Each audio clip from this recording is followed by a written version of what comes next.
শিল্পীসুলভ মনৰ এগৰাকী নিষ্ঠাবান আৰক্ষী উপপৰিদৰ্শক ভাগ্যশ্ৰী গগৈক সম্বৰ্ধনা আৰু অৰ্কিড ৰোপণ চৰাইদেউ জিলাৰ এখন সাংস্কৃতিকবান পৰিয়ালত জন্মগ্ৰহণ কৰা বৰ্তমান যোৰহাট চিনামৰা আৰক্ষী চকীৰ উপপৰিদৰ্শক ভাগ্যশ্ৰী গগৈ মাহী পাপলি বৰগোহাঁইৰ পৰা সংগীত আৰু গীত গোৱাৰ অনুপ্ৰেৰণা লাভ কৰা ভাগ্যশ্ৰী গগৈ ইতিমধ্যে অতিকৈ জনপ্ৰিয় এগৰাকী আৰক্ষী বিষয়া নিজৰ কৰ্ম দক্ষতাৰে এগৰাকী নিষ্ঠাবান আৰক্ষী হিচাপে পৰিচিত লগতে অসমৰ কোকিলকণ্ঠী গায়িকাসকলৰ চিৰসেউজ গীতসমূহ গাই ছ'চিয়েল মিডিয়াত প্ৰচুৰ জনপ্ৰিয়তা লাভ কৰিছে এগৰাকী আৰক্ষী বিষয়াই নিজা কৰ্তব্য আৰু দায়িত্বৰ নিষ্ঠাৰে পালন কৰাৰ লগতে সংগীত চৰ্চাও অব্যাহত ৰাখি চিৰসেউজ গীতসমূহ অন্তৰেৰে অনুধাৱন কৰি সংৰক্ষণৰ প্ৰচেষ্টা অব্যাহত ৰাখিছে গীটাৰ বজাই গীত পৰিৱেশন কৰা ভাগ্যশ্ৰী গগৈক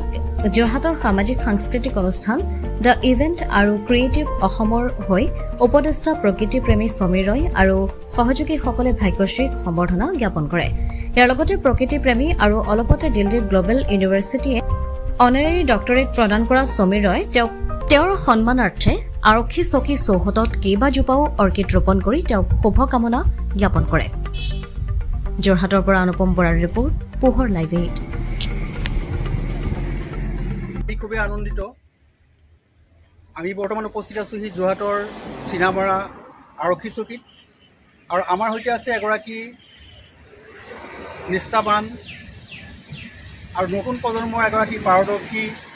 আৰক্ষী উপপৰিদৰ্শক ভাগ্যশ্ৰী গগৈ তেখেতৰ জন্মস্থান চৰাইদেউৰ এক সাংস্কৃতিবান পৰিয়ালত জন্ম লাভ কৰি তাৰ পৰা এগৰাকী আদৰ্শ জীয়াৰী হিচাপে আৰু সংগীত অনুৰাগী হিচাপে তেখেতে আহি যোৰহাটত উপস্থিত হ'ল আৰু এগৰাকী আৰক্ষী বিষয়া হিচাপেও তেখেতে নিষ্ঠাৰে কৰ্ম সম্পাদন কৰি আছে আৰু তেখেতক আমি শুভেচ্ছা শুভকামনা জ্ঞাপন কৰিছোঁ আৰু এই আৰক্ষী জীৱনৰ যি কৰ্তব্য আছে তাৰ যি ব্যস্ততা আছে তাৰ সমান্তৰালভাৱে সংগীত সাধনা কৰিছে আৰু এক বিশেষ পাৰদৰ্শিতা তেখেতে প্ৰদৰ্শন কৰিছে আৰু তেখেতক আমি ধন্যবাদ জ্ঞাপন কৰিছোঁ আমাৰ যিসকল অসম গৌৰৱ কোকিলকণ্ঠী কণ্ঠশিল্পীসকল আছে তেওঁলোকৰ চিৰসেউজ গীতসমূহ তেখেতে সংৰক্ষণ কৰিছে তেখেতে সেইটো অনুধাৱন কৰিছে তেখেতে নিজে ৰাইজক এক শুদ্ধ যি আছে শৈলীৰে পৰিৱেশন কৰি নতুন প্ৰজন্মক অনুপ্ৰাণিত কৰিছে তাক ধন্যবাদ জ্ঞাপন কৰিছোঁ আৰু আমাৰ লগত ভাগ্যশ্ৰী গগৈ আছে তেখেতৰ সন্মানাৰ্থে আমি কেইবাজোপা তিনিটা প্ৰজাতি অৰ্কিড ৰোপণ কৰিলোঁ আৰু খুব ভাল অনুভৱ আৰু এই শুভ মুহূৰ্তত দুআষাৰ প্ৰথমতে ডক্টৰ সমীৰ ৰয় দেৱলৈ বহুত বহুত ধন্যবাদ জ্ঞাপন কৰিছোঁ মোৰ ঠাইত আহি পেলাই মোক এনেদৰে সন্মান জনোৱাৰ বাবে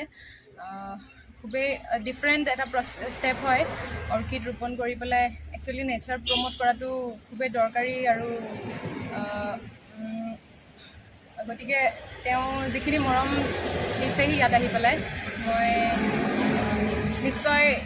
তেখেতে ৰোপণ কৰা যিটো কপৌ ফুলৰ পুলি হয় তাৰ যত্ন আৰু প্ৰতিপালন কৰিম বুলি কথা দিছোঁ তেখেতক ধন্যবাদ বাইদেউ আৰু আমাৰ লগত আৰু এগৰাকী বাইদেউ আছে তেখেতে উৎসাহিত কৰি আছে ধন্যবাদ জ্ঞাপন কৰিছোঁ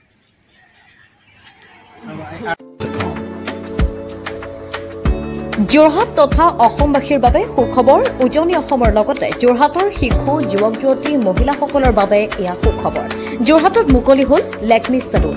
যোৰহাটৰ গড় আলিৰ এপল' টাৱাৰৰ প্ৰথম মহলাত মুকলি ভাৰতবৰ্ষৰ অন্যতম জনপ্ৰিয় salon Lakme salon Lakme salon মানে ভাৰতবাসীৰ নিৰ্ভৰযোগ্য প্ৰতিষ্ঠান লেকমি চেলুনখনত আপুনি পাব বিভিন্ন ধৰণৰ সুবিধা য'ত অত্যাধুনিক যন্ত্ৰৰে আপোনাক সজোৱা হ'ব ইয়াত বিভিন্ন bridal package makeup artist skin care hair dresser সুবিধা উপলব্ধ হ'ব